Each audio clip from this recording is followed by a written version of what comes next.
دیتا ہے ہمارا اسلام، نفرت دلوں سے مٹاتا ہے ہمارا اسلام۔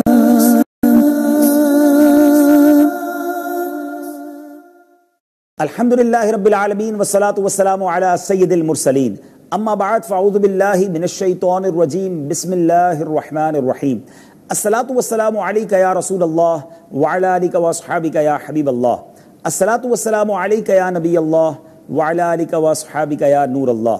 ناظرین، آج سے ایک نیا پروگرام ہم شروع کرنے جا رہے ہیں جس کا نام ہے روشنی اسلام۔ اور واقعی اسلام ایک ایسا مذہب ہے جس کی روشنی سارے عالم میں پھیلتی چلی گئی الحمدللہ، اور پھیلتی چلی جا رہی ہے۔ آج بھی ایک جدید تحقیق کے مطابق the most growing religion on earth, کائنات میں سب سے زیادہ تیزی سے پھیلنے والا اگر کوئی مذہب ہے تو وہ اسلام ہے۔ جب سے نبی پاک علیہ الصلوۃ والسلام نے اسلام کی دعوت دینا شروع کی، 1450 سال سے جب سے وہ دن آیا آج تک اسلام بڑھتا ہی گیا، اس کی روشنی بڑھتی ہی گئی۔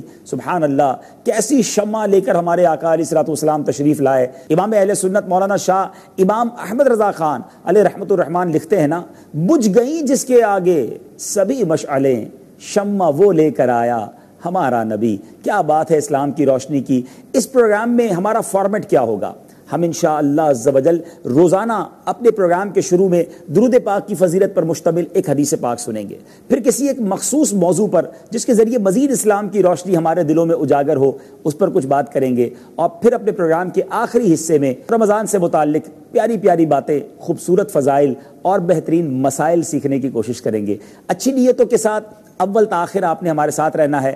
آئیے درود پاک کی فضیلت پر مشتمل ایک خوبصورت حدیث پاک سنتے ہیں۔ نبی پاک صلی اللہ تعالیٰ علیہ وسلم نے ارشاد فرمایا کہ تم اپنی مجلسوں کو مجھ پر درود پاک پڑھ کر آراستہ کیا کرو کہ تمہارا مجھ پر درود پاک پڑھنا کل بروز قیامت تمہارے لیے نور ہوگا۔ سبحان اللہ، ذرا غور کیجئے، درود پاک کیسا شاندار وظیفہ ہے۔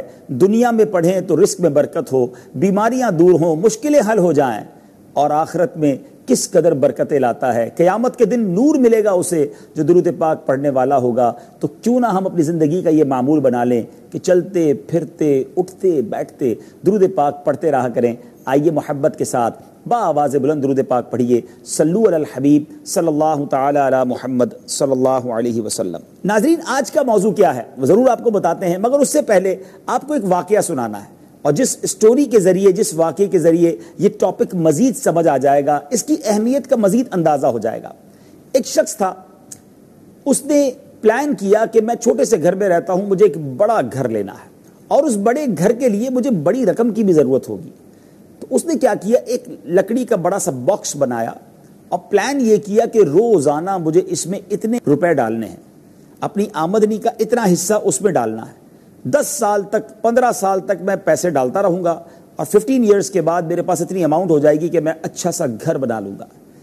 روزانہ پیسے ڈالنے لگا، آمدنی ہوتی، پیسے کماتا، روزانہ ڈالتا۔ کئی بار دل ہوا کہ آج تھوڑا سا لگژری کر لی جائے، تھوڑا سا اچھا کھا لیا جائے، تھوڑے سے خرچ کر لیا جائے، مگر خیال آتا کہ نہیں، گھر بنانا ہے تو قربانی دینی ہوگی۔ روزانہ ڈالتا رہا، روزانہ ڈالتا رہا۔ 15 سال گزر گئے۔ آفٹر 15 ایئرز اب اس نے سوچا کہ اب اس باکس کے اندر اچھی خاصی رقم جمع ہو گئی ہوگی، لاکھوں روپے جمع ہو گئے ہوں گے۔ اب میں اس چھوٹے سے گھر سے نکل کر بڑا عظیم و شان گھر لوں گا۔ اب اس جب باکس کو کھولا اس نے، تو یہ دیکھ کر اس کا دل دھک سے رہ گیا کہ اس باکس کے اندر ایک چھوٹا سا سوراخ تھا، وہ دیکھ نہیں سکا، اور اس سوراخ کی وجہ سے اس باکس میں اس کی 15 سال کی کمائی جو تھی وہ دیمک کھا چکی تھی۔ Try to imagine, try to understand, سمجھنے کی کوشش کیجئے کہ اس شخص کو کیسی مایوسی ہوئی ہوگی۔ تھوڑی دیر کے لیے اس کی جگہ اپنے آپ کو رکھ کر سوچئے کہ 15 سال تک اپنی خواہشات کو مار مار کر اگر میں نے رقم جمع کی ہوتی، اور اس طرح ڈبہ کھل کر پتا چلتا کہ ایک سوراخ اگر میں چیک کر لیتا تو دیمک نہ آتی، اور دیمک آنے کی وجہ سے وہ سب ضائع ہو گیا۔ کتنا افسوس، کتنا آپ سمجھیے کہ اس کو سیڈنس ہوئی ہوگی۔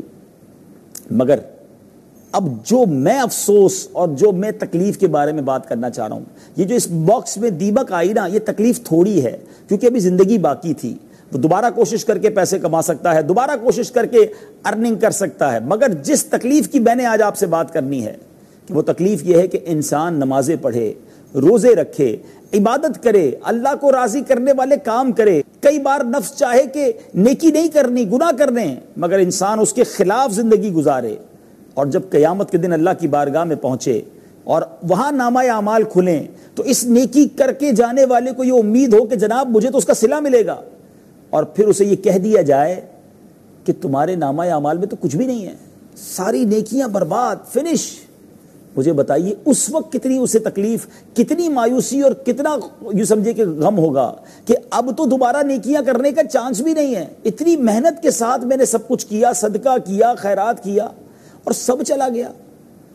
جی ناظرین، آج یہی میرا موضوع ہے، آج ان چیزوں کے بارے میں سننا ہے کہ جو ہمارے اعمال کو برباد کر سکتی ہیں۔ بڑی مشکل سے نیکیاں کی جاتی ہیں آج کے دور میں، اٹس کوائٹ ڈیفیکلٹ۔ آج کے دور میں انسان کو شیطان، نفس و شیطان گھیر رہا ہے، دوسری طرف لے جا رہا ہے، مگر وہ خوش نصیب ہیں جو اللہ کی رضا کے لیے گناہوں سے بچ کر نیکیوں کی طرف آ رہے ہیں۔ اب نیکی کی طرف آ بھی گیا، کوشش کر بھی لی، اور اگر قیامت کے دن یہ کہہ دیا گیا کہ تمہارے نامہ اعمال میں کچھ بھی نہیں ہے، اب ہو سکتا ہے کسی کے ذہن میں خیال آئے کہ کیا ایسا ممکن بھی ہے؟ جی ناظرین، آج قرآن و حدیث کی روشنی میں نے آپ کو یہ بتانا ہے چند وہ اعمال کہ جن کے ذریعے بندے کی ساری نیکیاں برباد ہو سکتی ہیں۔ اللہ کرے غور سے، توجہ سے آج آپ یہ پروگرام دیکھیں۔ اور ایک اور بات بڑی سمجھنے والی ہے، دیکھیں نا، انسان کی زندگی میں جو جتنی قیمتی چیز ہے وہ اس کی اتنی حفاظت کی فکر کرتا ہے۔ چھوٹی سی چیز ہے اس کو نارمل طریقے سے رکھ دیتا ہے، زیادہ قیمتی ہوتی ہے اسے سنبھال کے رکھتا ہے، اور قیمتی ہوتی ہے تو اس کے لیے گارڈ رکھے جاتے ہیں، لاکر میں رکھا جاتا ہے۔ میری اور آپ کی نیکیاں، میرے اور آپ کے اعمال بہت قیمتی ہیں، کیونکہ قبر میں جب ہم جائیں گے نا تو قبر میں کوئی تجوری نہیں ہے، کفن میں کوئی جیب نہیں ہے، جسٹ گڈ ڈیڈز، نیک اعمال ہی کام آنے ہیں۔ تو پھر سوچئے نا اس کی حفاظت کی ہمیں کتنی فکر کرنی چاہیے۔ سب سے پہلا وہ عمل جس کے ذریعے سارے اعمال برباد ہو جاتے ہیں، وہ کیا ہے؟ وہ ہے کہ بندے کا ایمان اگر اس سے چھن جائے۔ یاد رکھیے گا، مسلمان ہی جنت میں جائیں گے، ایمان سے بڑھ کر کوئی نعمت نہیں ہے۔ دنیا کی ساری نعمتیں ایک طرف، اور اگر ایمان کو دوسرے پلڑے میں رکھا جائے تو ایمان سب سے زیادہ امپورٹنٹ، سب سے زیادہ پریشس، سب سے زیادہ قیمتی ہے۔ دنیا بھر کی نیکیاں ہوں اور ایمان ہی نہیں تو بندہ اللہ کی بارگاہ میں اس کے اعمال مقبول نہیں۔ جنت میں جانے کے لیے اگر لاجیکلی سمجھا جائے تو یہ ایک پاسپورٹ ہے، پاسپورٹ ہی نہیں تو جنت کا ویزا کیسے لگے گا؟ ایمان ہونا ضروری ہے، اور ایمان کی ہم نے کتنی فکر کی ہے۔ ہمارے اسلاف، ہمارے انبیاء کرام، خود نبی پاک صلی اللہ تعالیٰ علیہ وسلم ایمان کے بارے میں کتنے کانشیس ہوتے تھے۔ پیارے آقا صلی اللہ تعالیٰ علیہ وسلم کی مشہور دعا ہے، میرے آقا فرماتے ہیں یا مقلب القلوب ثبت قلبی علی دینک، اے دلوں کو پھیرنے والے میرے دل کو اپنے دین پر ثابت قدمی عطا فرما۔ ناظرین ذرا سوچئے دعا کون کر رہا ہے؟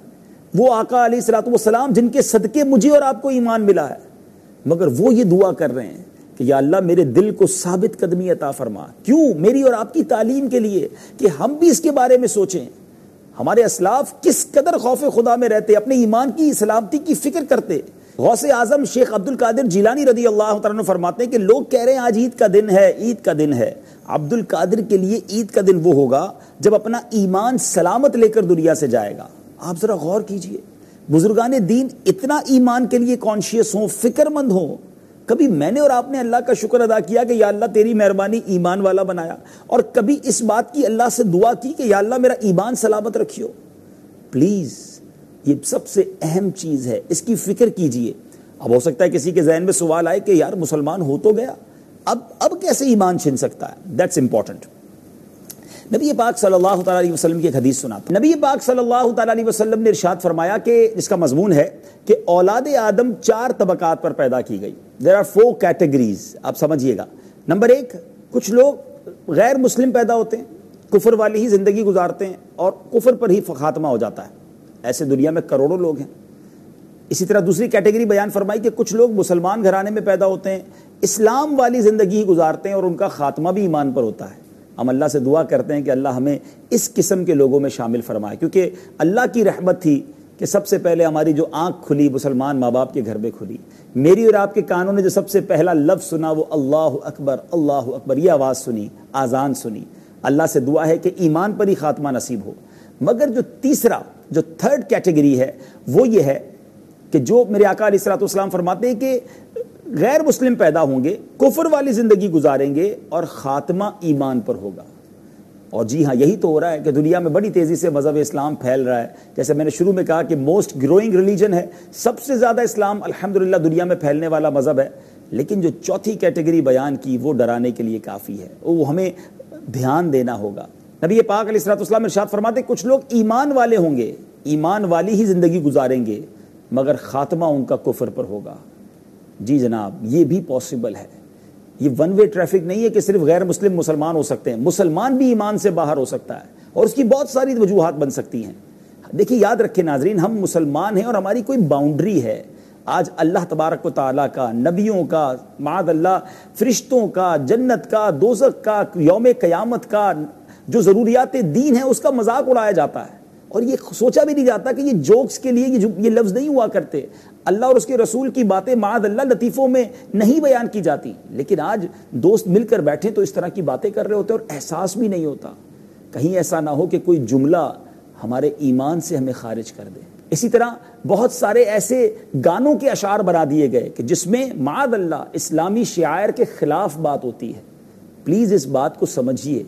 ہم جب ذرا غور کیجئے نا، غیر مسلم کلمہ پڑھے وہ مسلمان ہو جاتا ہے، ایک جملہ ہی کہتا ہے نا، تو ایک مسلمان بھی کہیں کوئی ایسا جملہ نہ کہہ دے کہ اس کو اس کے ایمان سے وہ اسے خارج کر دے. تو ہمیں اپنے ایمان کی فکر کرنی ہوگی، اسلامی تعلیمات کو سمجھنا ہوگا. بالکل اسی طرح علماء کہتے ہیں اگر کوئی شخص کنٹینیو گناہ کرتا رہے تو اس کے دل پر ایک سیاہ نقطہ پڑتا رہتا ہے، اور پھر ایک وقت آتا ہے پورا دل سیاہ ہو جاتا ہے. اگر روزانہ شیطان کی بات مانتا ہے تو ڈر ہے کہ کہیں موت کے وقت بھی شیطان کی بات نہ مان لے، کیونکہ شیطان، احادیث میں یہ مضمون ملتا ہے کہ مردے کے پاس سکرات کے عالم میں شیطان آ کر بیٹھ جاتا ہے مرحومین کی شکل میں. جو لوگ اس کے خاندان سے پہلے چلے گئے ہوتے ہیں نا، ان کی شکل میں آ کر بیٹھ کر اسے کہتا ہے کہ بیٹا مرنے کے بعد ہمیں پتہ چلا اسلام اچھا مذہب نہیں ہے. اب اسے اسلام سے گویا پھیرنے کی کوشش کرتا ہے. جو شخص زندگی بھر شیطان کی مانتا رہا، ڈر ہے کہ کہیں موت کے وقت بھی شیطان کی نہ مان لے، تکلیف کا عالم ہوگا.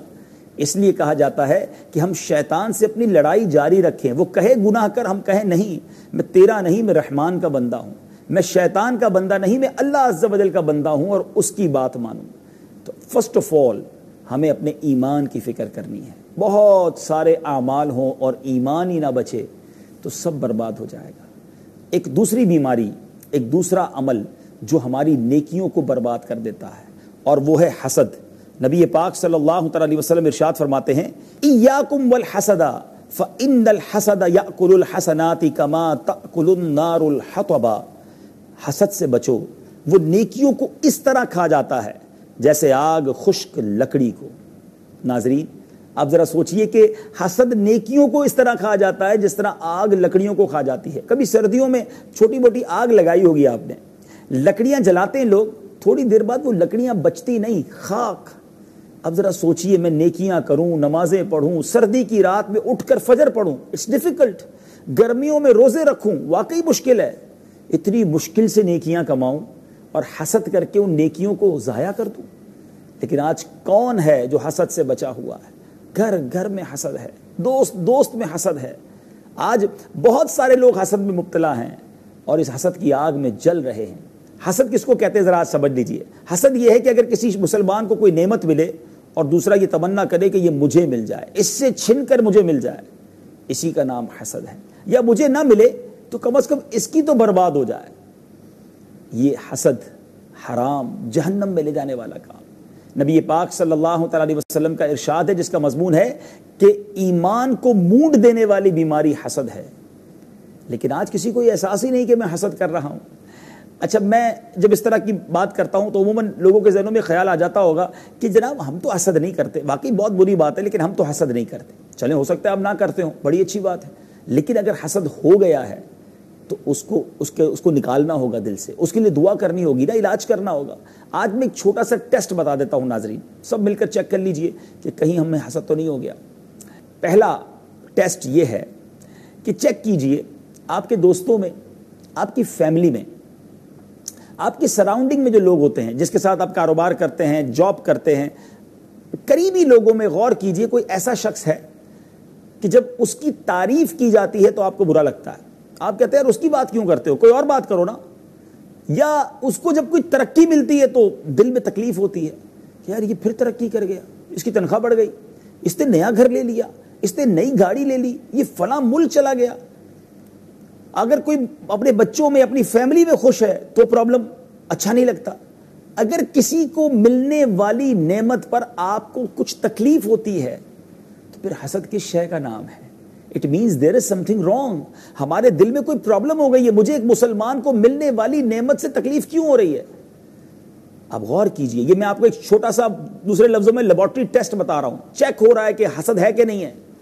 اور اس بنا پر بہن کو بہن سے حسد ہو جاتا ہے. ایک بہن کی شادی ہو, وہ دکھی ہو, اتنی سخی نہ ہو, اور دوسری زیادہ سخی ہو, بہت نوازا جائے اسے, تو ایک دوسری بہن کو حسد ہو جاتا ہے. یاد رکھیے یہ بہت برا عمل ہے, یہ اللہ کو سخت ناپسندیدہ ہے. اور جیسا کہ آپ نے حدیث پاک سنی, یہ اعمال کو برباد کرنے والا عمل ہے. کہیں ایسا نہ ہو کہ ہماری نیکیاں ہی برباد ہو جائیں. اچھا, پھر جس سے حسد ہو جاتا ہے نا, اس کے بارے میں پتہ چلے کہ یار اس کو نقصان ہو گیا ہے, تو اندر ہی اندر خوشی ہوتی ہے. اچھا, اس کی فیکٹری میں آگ لگ گئی, اس کا ایکسیڈنٹ ہو گیا, میں تو چاہتا ہی یہی تھا. آپ سوچئے کتنا گندا دل ہو جاتا ہے حاسد کا کہ کسی مسلمان کو نقصان ہو تو اسے خوشی ہوتی ہے. اللہ کرے ہمیں یہ بیماری نہ ہو, اللہ کرے ہمارے دل میں اگر یہ بیماری آ گئی ہو تو نکل جائے, کیونکہ اس سے برا عمل کیا ہوگا. اور ایک اور بات ناظرین, آپ جانتے ہیں حسد کرنے والا کس پر آرگیومنٹ کرتا ہے, کس پر اعتراض کرتا ہے؟ جی مجھے آپ نے مل کر جواب دینا ہے. ذرا بتائیے, نعمتیں دینے والا کون ہے؟ اللہ. رزق دینے والا کون ہے؟ اللہ. شہرت دینے والا کون ہے؟ اللہ. خوبصورتی دینے والا کون ہے؟ اللہ. جب سب دینے والا اللہ ہے اور اللہ اسے دے رہا ہے تو مجھے کیوں پرابلم ہو رہی ہے؟ یعنی اٹ مینز حسد کرنے والا اللہ پر اعتراض کرتا ہے, اللہ کی تقسیم پر اعتراض کرتا ہے کہ مولا تو نے اسے کیوں دیا, مجھے کیوں نہیں دیا. جب سب دینے والا رب ہے تو میں کون ہوتا ہوں آرگیومنٹ کرنے والا؟ وَتُعِزُّ مَن تَشَاءُ وَتُذِلُّ مَن تَشَاءُ. وہ جسے چاہے عزت دے, وہ جسے چاہے ذلت دے. مگر آج لوگوں کو تکلیف ہوتی ہے. کسی کو گھر پہ بلائیں, نیا گھر لے اور دوستوں کو بلائیں تو آ کر کھانا بھی کھائیں گے, لیکن واپس جا کر کہیں گے یار یہ سود کے پیسوں سے گھر لیا ہوگا, 2 نمبر کے پیسوں سے گھر لیا ہے. اللہ اکبر.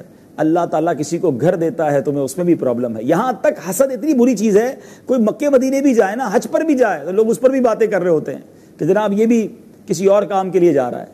استغفر اللہ, ایسا نہ کریں. سب کا بھلا, سب کی خیر, سب کے بھلے میں اپنی خیر. اگر اب میری تمام باتوں کے بعد آپ کو اگر یہ احساس ہو رہا ہے کہ ہاں یار فلاں رشتہ دار یا فلاں دوست یا فلاں کولیگ سے یا میرے ساتھ مارکیٹ میں کام کرنے والے فلاں بندے سے مجھے حسد ہو گیا ہے, اس کی ترقی ہوتی ہے مجھے مزہ نہیں آتا, تو اس پر آپ جب تک بیماری کو پکڑیں گے نہیں علاج کیسے کریں گے؟ میں علاج بھی تو بتانے جا رہا ہوں نا. جی ہاں, آج آپ کو علاج بھی بتائیں گے. اور علاج یہ ہے کہ علماء نے بڑا پیارا علاج لکھا کہ آپ دعا کریں اس کے لیے جس سے حسد ہو گیا نا, اسی کے لیے دعا کریں, یا اللہ اس کو اور ترقی دے. اگر کسی کی دولت سے حسد ہو گیا کہ یا اللہ اس کی دولت میں برکت دے دے. کسی کی شہرت سے پرابلم ہے, یا اللہ اس کو اور شہرت دے دے. کسی کے چہرے, کسی کی خوبصورتی سے پرابلم ہے, یا اللہ اس کے حسن میں اور برکت دے. اب ڈیفیکلٹ ہے, آپ کہیں گے جناب بندہ ہی اچھا نہیں لگتا, اس کے لیے کیسے دعا کروں؟ تو انجیکشن بھی تو تکلیف ہی دیتا ہے نا, دوائی بھی تو کڑوی ہے نا. کون ہوتا ہے جو شوق سے دوائی پیتا ہے؟ لیکن یہ علاج ہے, کیونکہ اب آپ جب اس بندے کے لیے دعا کریں گے جس سے حسد ہو گیا ہے, تو اب آپ کے دل سے حسد نکلنا شروع ہوگا, انشاءاللہ نور داخل ہوگا. اور جب اسے ترقی ملے گی نا تو آپ کو برا نہیں لگے گا, آپ کہیں گے میں ہی تو دعا کرتا تھا یا اللہ اور ترقی دے, ترقی مل گئی.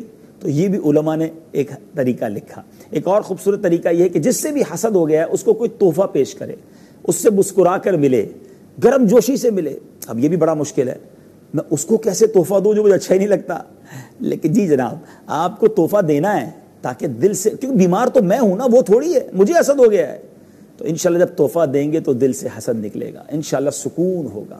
اور آپ نے دعا کرنی ہے اللہ سے. سب سے امپورٹنٹ علاج یہ ہے کہ یا اللہ میرے دل کو حسد سے پاک کر دے, میرے دل کو اس برائی سے پاک کر دے. وہ رب کریم کرم فرمائے گا تو دل جو ہے وہ انشاءاللہ پاک ہو جائے گا. یہاں میں اپنی بہنوں سے بات کرنا چاہوں گا, میری مائیں اور بہنیں جو مجھے سن رہی ہیں, معذرت کے ساتھ یہ ماؤں اور بہنوں میں زیادہ ہوتا ہے. ایک دوسرے کے کپڑے دیکھ کر, کسی کے زیور دیکھ کر, کسی کے شان و شوکت دیکھ کر ہم کیوں کسی کی نعمتوں پر نظر دوڑائیں, ہم کیوں کسی کی نعمتوں سے تکلیف میں آئیں. اور ایک اور بات ناظرین, بہت سارے لوگ ایسے ہوتے ہیں جو ملتے ہیں کہتے ہیں نیند نہیں آتی. سکون نہیں ہے، ٹینشن بہت ہے، میں سوچتا بہت ہوں. یاد رکھیے گا جب آپ کو حسد ہو جائے گا نا تو اس وقت آپ کو واقعی سکون نہیں آئے گا. حاسد پرسکون نہیں ہوتا، حاسد بے چین ہی رہتا ہے کیونکہ سامنے والا ترقی کر رہا ہوتا ہے، اس کو تکلیف ہو رہی ہوتی ہے. تو یہ بہت بری برائی ہے، یعنی آپ اس پہ اپنی سارا سکون غارت کر دیتے ہیں کیونکہ وہ ترقی کر رہا ہوتا ہے اور اس کو پرابلم ہو رہی ہوتی ہے، بگاڑ بھی کچھ نہیں سکتا. ہاں یاد رکھیے گا حسد کر کے آپ کسی کا نقصان نہیں کر سکتے. اگر اللہ نے اس کی تقدیر میں ترقی لکھی ہے وہ ترقی ہو کر رہے گی. ساری دنیا کسی کے پیچھے پڑ جائے نا کہ اس کو نیچے کرنا ہے، اگر اللہ نے بلندی رکھی ہے تو وہ آگے ہی جائے گا. اور ساری دنیا مل کر کسی کو ترقی دینا چاہے اور رب عز و جل نے اس کے لیے ذلت لکھی ہے، اس نے ذلیل ہی ہونا ہے. تو اللہ پر بھروسہ رکھیں، کسی کی نعمتوں پر جیلس ہونے کی ضرورت نہیں ہے. اللہ کرے دل میں اتر جائے میری بات. ہے تھوڑی مشکل بات، لیکن اگر اپنی نیکیاں بچانی ہیں، اپنے اعمال بچانے ہیں تو ہمیں لوگوں کا اچھا سوچنا ہوگا. ہم کیوں کسی سے حسد کریں، ہم کیوں کسی سے پرابلم میں آئیں؟ ہم اللہ سے اپنے لیے مانگ لینا کہ یا اللہ میرے بھائی کو دیا ہے مجھے بھی دے دے. ہاں یہ حسد نہیں ہے. یاد رکھیے گا اگر کسی کو نعمت مل گئی ہے اور آپ چاہتے ہیں مجھے بھی مل جائے تو اس میں کوئی حرج نہیں. اللہ سے دعا کریں یا اللہ اس کو دیے مجھے بھی دے دیں. ہمارے اسلاف کیا دیکھتے تھے؟ آج ہم دنیا داری دیکھ کر پیچھے پڑ جاتے ہیں اور کمپٹیشن کرتے ہیں اور اس میں تکلیف میں بھی رہتے ہیں کہ یار اتنا بڑا گھر بنا لیا، اتنی بڑی گاڑی لے لی، ایسا موبائل فون لے لیا، اب میں نے بھی لینا ہے، اور اس چکر میں ہم پریشان رہتے ہیں. ہمارے اسلاف میں بھی کمپٹیشن تھا، صحابہ کرام میں بھی کمپٹیشن تھا، سبحان اللہ، مگر وہ نیکیوں بھرا کمپٹیشن تھا. ایک بار نبی پاک علیہ الصلوۃ والسلام کی بارگاہ میں کچھ غریب صحابہ آئے، مہاجر صحابہ. انصار مدینے میں رہتے تھے، وہ تھوڑے ویل سیٹ تھے، مہاجر تو مکے سے آئے تھے. تو انہوں نے نبی پاک علیہ الصلوۃ والسلام سے عرض کی کہ حضور یہ انصار صحابہ جو ہیں مالدار صحابہ ہم سے آگے بڑھ گئے. آج ایسے ہو سکتا ہے ناظرین مجھے سن رہے ہوں جو یہ کہتے ہیں یار یہ امیر آگے بڑھ گئے، غریب ہم پیچھے رہ گئے. لیکن اگر میں آپ سے پوچھوں آپ کیوں پیچھے رہ گئے تو آپ کہیں گے ان کے پاس گاڑیاں ہیں، بڑے گھر ہیں، پیسے ہیں، نوکر چاکر ہیں، ہمارے پاس نہیں ہیں. صحابہ کرام نے نبی پاک سے کہا حضور یہ مالدار صحابہ تو آگے بڑھ گئے. آقا علیہ الصلوۃ والسلام نے ارشاد فرمایا کیسے؟ تو عرض کیا حضور ہم نماز پڑھتے ہیں، یہ بھی نماز پڑھتے ہیں، ہم روزہ رکھتے ہیں، یہ بھی روزہ رکھتے ہیں. حضور یہ صدقہ دیتے ہیں، ہم نہیں دے سکتے. ذرا غور کیجئے، کمپٹیشن بھی تھا تو نیکیوں کا تھا. سبحان اللہ. نبی پاک صلی اللہ تعالی علیہ وسلم نے کیا خوبصورت جواب ارشاد فرمایا. مجھے بہت سارے غریب اگر میرے بھائی دیکھ رہے ہیں تو غور سے سنیے گا. نبی پاک علیہ الصلوۃ والسلام فرماتے ہیں کہ میں تمہیں ایسا عمل نہ بتا دوں اگر تم اس پر عمل کر لو تو جو نیکیوں میں تم سے آگے ہے تم بھی ان کے برابر پہنچ جاؤ. اب چونکہ یہ پیسے لینے تو آئے نہیں تھے، انہیں نیکیاں چاہیے تھی. نبی پاک علیہ الصلوۃ والسلام سے عرض کی حضور ضرور بتائیے. حدیث پاک کا مضمون ہے، آقا علیہ الصلوۃ والسلام نے فرمایا 33 بار سبحان اللہ، 33 بار الحمدللہ اور 33 بار اللہ اکبر پڑھ لیا کرو، جو تم سے نیکیوں میں آگے ہے تم ان کے برابر پہنچ جاؤ گے. یہ صحابہ بہت خوش واپس گئے. پیسے نہیں ملے تھے، ذرا سمجھیے گا، نیکیوں کا فارمولا مل گیا. تھوڑی دیر ہوئی تو پھر تشریف لائے. کہا حضور آپ نے جو ہمیں وظیفہ بتایا نا وہ امیر صحابہ نے بھی سن لیا ہے، یعنی اب وہ یہ وظیفہ بھی پڑھ لیں گے. فرمایا یہ اللہ کا فضل ہے، اللہ جسے چاہے عطا فرمائے. غور کیجئے ناظرین، کیا کمپٹیشن، کیا فضا تھی. اور آج ہم کسی کی گاڑی دیکھ کر، گھر دیکھ کر، اس کا سٹیٹس دیکھ کر ہم کیوں پریشان ہوتے ہیں. اگر مقابلہ کرنا ہے تو نیکیوں میں کیجئے نا، جنت میں جانے والا مقابلہ کیجئے.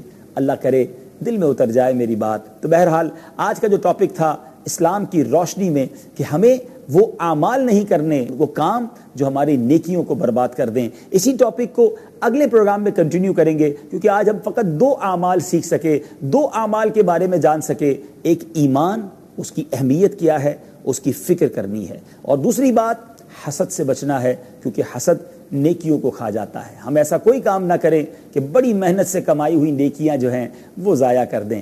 آخری بات کر دوں، کوئی ایسا شخص ہوگا سارا دن مزدوری کرے، محنت کرے، رات جو پیسے کمائے ان کو آگ لگا دے. لوگ کہیں گے تجھ سے بڑا بے وقوف کون ہے. لیکن حسد کرنے والا یہی تو کرتا ہے کہ نیکیاں کر کر آخر میں آگ لگا دیتا ہے.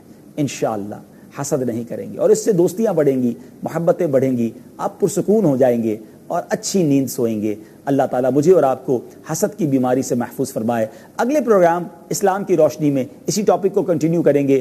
وہ باتیں، وہ کام جو ہمارے اعمال برباد کرتے ہیں، نیکیاں برباد کرتے ہیں، وہ کون سے ہیں اور ان سے بچنے کا طریقہ کیا ہے. اب انشاءاللہ اپنے پروگرام کے آخر میں ہم ایک سیگمنٹ شامل کریں گے جس کا نام ہے بہار رمضان. آئیے شروع کرتے ہیں بہار رمضان.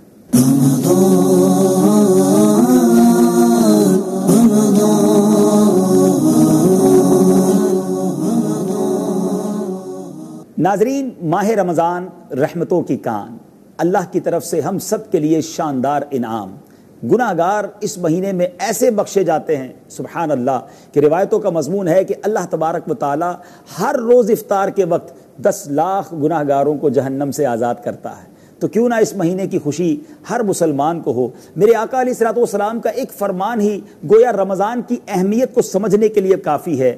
پیارے آقا صلی اللہ تعالیٰ علیہ وسلم کا فرمان عالی شان ہے، جس کا مضمون ہے کہ اگر میری امت کو معلوم ہوتا رمضان کیا ہے تو وہ تمنا کرتے کہ سارا سال ہی رمضان ہو۔ امیر اہل سنت کیا خوبصورت بات اپنے کلام میں لکھتے ہیں، مرحبا صد مرحبا پھر آمد رمضان ہے، کھل اٹھے مرجھائے دل تازہ ہوا ایمان ہے۔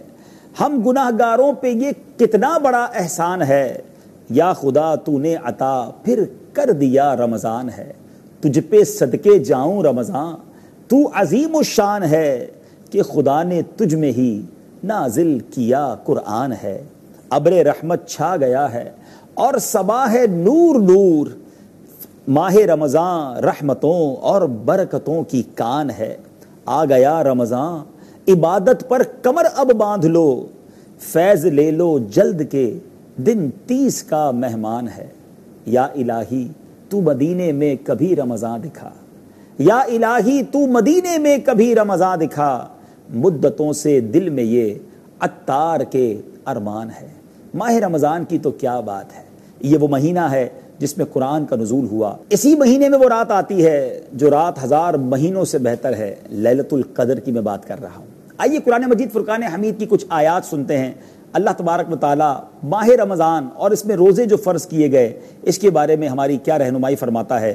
سورہ بقرہ ہے، آیت نمبر 185، تلاوت قرآن اور ترجمہ قرآن۔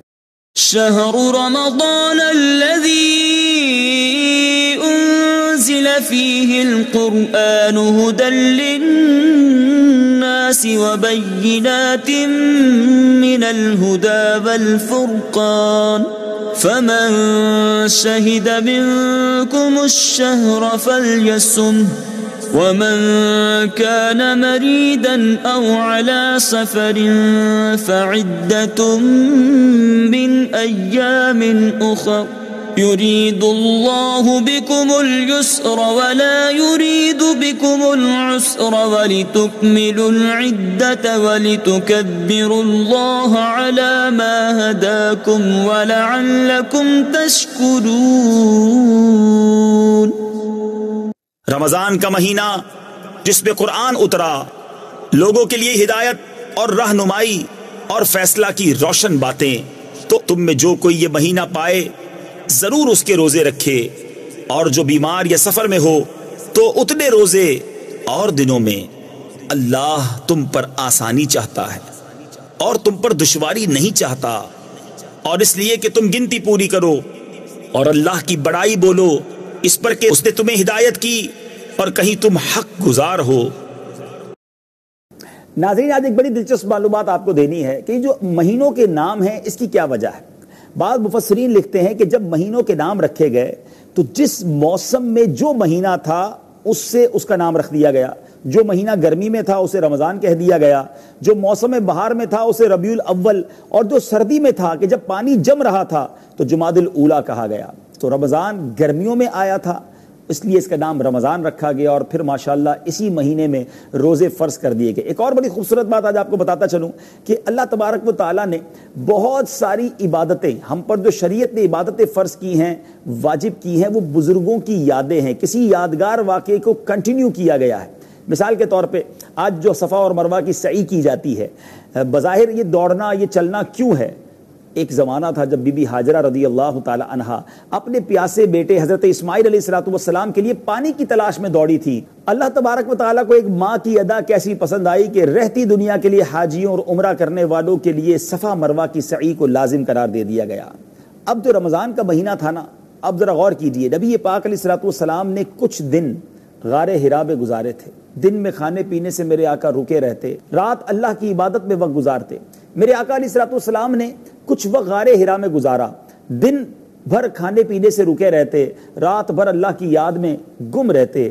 اللہ کو محبوب کی ادا ایسی پسند آئی کہ دن میں روزے فرض کر دیے گئے، رات کے قیام کا حکم دیا گیا اور ہمیں تراویح پڑھنے کا کہا گیا۔ ذرا سوچئے اللہ عز و جل کو اپنے محبوب کی ادا کیسی پسند آئی کہ ساری دنیا کے مسلمانوں کے لیے رمضان کے روزے فرض کر دیے گئے۔ تو اب تو روزے رکھنے کا اور شوق بڑھ جانا چاہیے کہ نبی پاک کی ادا کو ادا کر رہے ہیں۔